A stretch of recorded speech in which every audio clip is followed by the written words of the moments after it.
Assalamualaikum warahmatullahi wabarakatuh.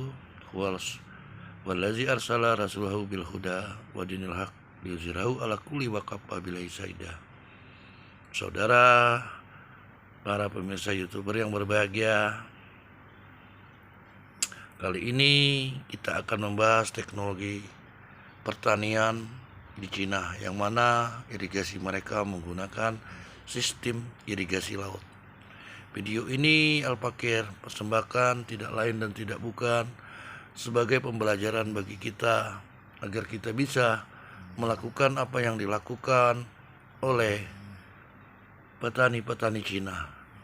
Untuk itu kita akan lihat cuplikan dari video-video ini nanti, dan semoga kita bisa mengambil pelajaran dari teknologi pertanian tersebut.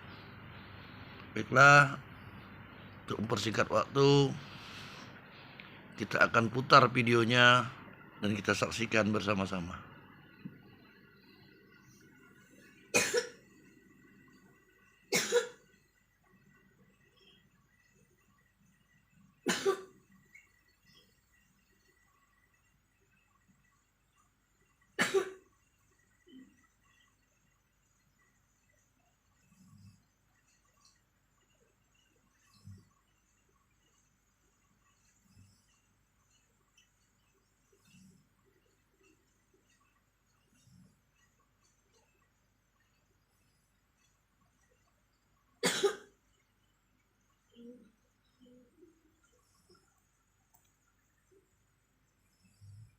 Oleh setiap negara dan institusi terkait untuk memaksimalkan pertanian padi dan produksi beras, terutama di negara-negara dengan konsumsi yang tinggi seperti China, India, Indonesia, dan lain-lain.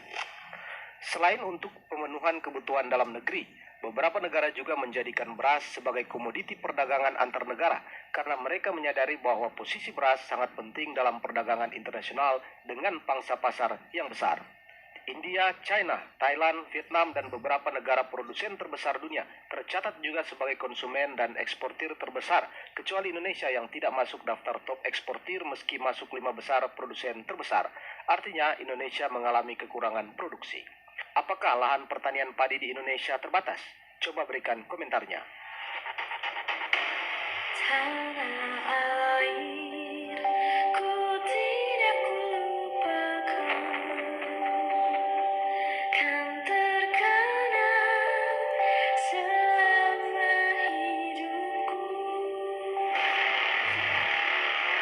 Tapi kayaknya alasan ini tidak masuk akal. Buktinya India dengan populasi besar bisa surplus produksinya, termasuk Thailand dan Vietnam tercatat sebagai salah satu produsen terbesar, juga konsumsi terbesar, namun masuk 3 besar eksportir terbesar. Bila membandingkan jumlah populasi kedua negara ini dengan Indonesia, mungkin agak masuk akal. Tapi ingat bahwa lahan pertanian di kedua negara ini tidak lebih besar dari Indonesia. Apakah ada yang salah dari sistem pertanian padi di Indonesia? Mari berkomentar. Oke, saya tidak sabar ingin memberikan informasi yang penting kepada Anda tentang teknologi pertanian padi yang terus berkembang di negara lain. Mudah-mudahan ini menjadi input berharga buat Anda.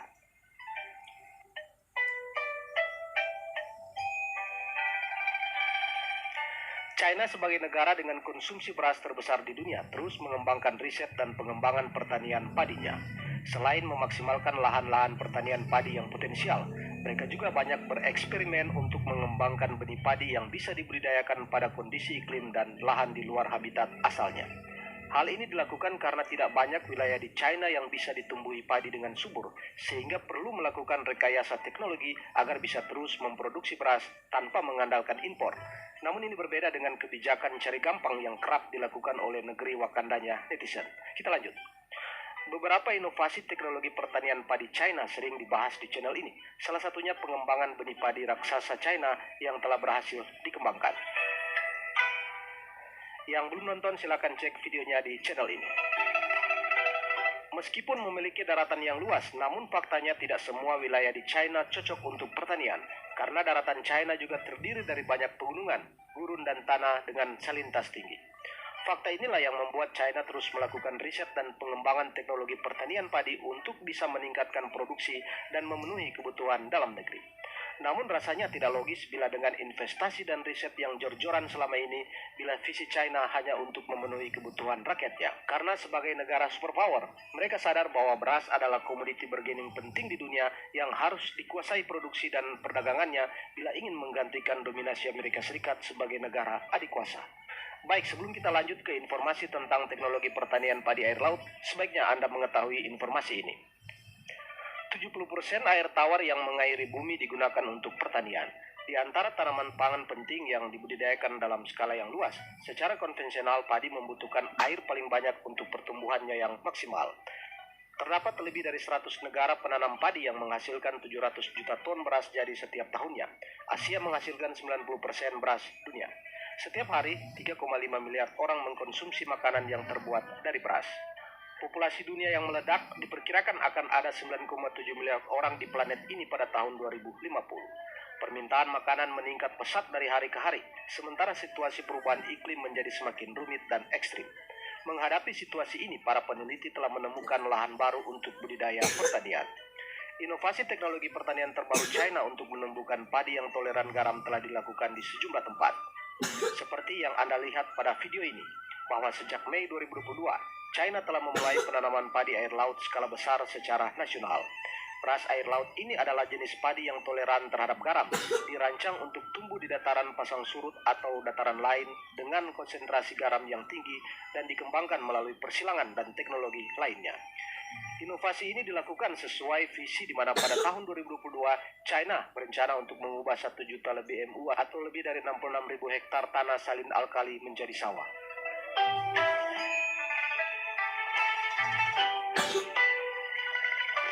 Sementara itu di belahan bumi lainnya, para ilmuwan lain juga telah menciptakan beras yang tahan garam dalam beberapa tahun terakhir untuk mengatasi perubahan iklim dan telah melewati berbagai eksperimen di lahan-lahan dengan salinitas tinggi.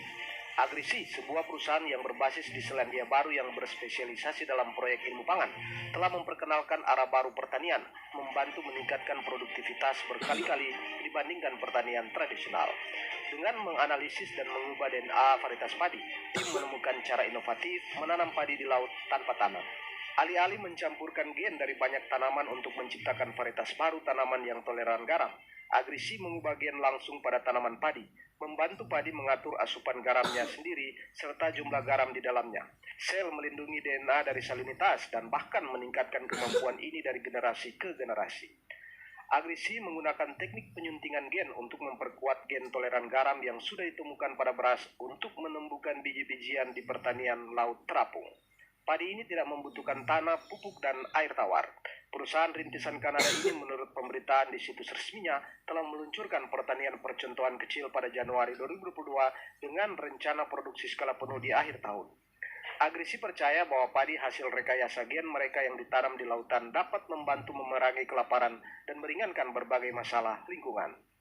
Aspek inovatif lain dari teknologi agrisi adalah penggunaan bakteri yang mengkolonisasi akar, memberi nutrisi mikro yang diperlukan tanaman sambil mengambil keuntungan dari komponen seperti karbohidrat yang disediakan oleh tanaman. Kolonisasi menyediakan tanaman dengan mekanisme pertahanan mereka sendiri terhadap potensi hama juga. Hubungan simbiosis antara akar dan bakteri ini memungkinkan tanaman terhindar dari pupuk kimia yang merusak ekosistem air laut, di mana bakteri hanya bertahan hidup di akar tanaman. Selain itu, pertanian laut agresi tahan terhadap bencana lingkungan karena dapat dipindahkan jika terjadi cuaca ekstrim, menghasilkan panen yang andal sepanjang tahun. Agresi telah melakukan uji coba di ruang penelitian dan selanjutnya akan mereplikasi varietas padi tersebut. Perusahaan berencana untuk menghubungi negara-negara penanam padi dengan wilayah laut yang luas seperti Vietnam, China, Bangladesh, atau di negara-negara beriklim sedang seperti Amerika Serikat, Jepang, Chile, dan lain-lain untuk membuka lahan baru pertanian padi terapung di laut.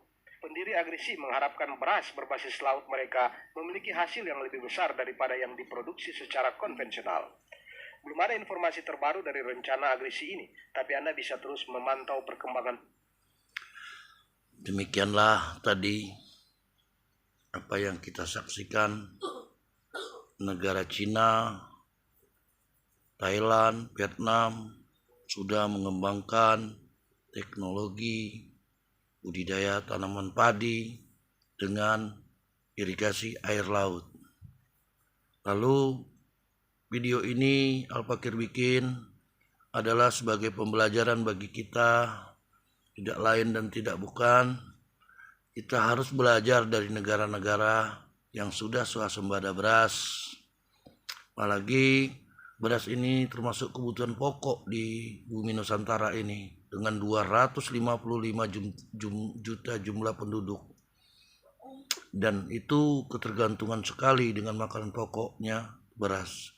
Untuk itu ada baiknya kita harus melakukan observasi, pelajaran-pelajaran apa yang bisa untuk menghasilkan pertanian padi yang berbasiskan air laut. Selama kurun dari era kepemimpinan Pak Soeharto, sama sekali kita belum pernah menghasilkan swasembada beras, yang adanya hanya impor dan impor. Dalam hal ini Al-Fakir tidak menyalahkan, namun Al-Fakir sendiri tidak melihat lagi keseriusan dari para PPL, terutama yang ada di lapangan, untuk mengembangkan teknologi-teknologi padi yang ada di bumi Nusantara ini. Semoga ini kedepannya jadi pelajaran bagi kita dan antisipasi untuk warga kita yang semakin membeludak, yang mana kebutuhan dasar mereka adalah beras.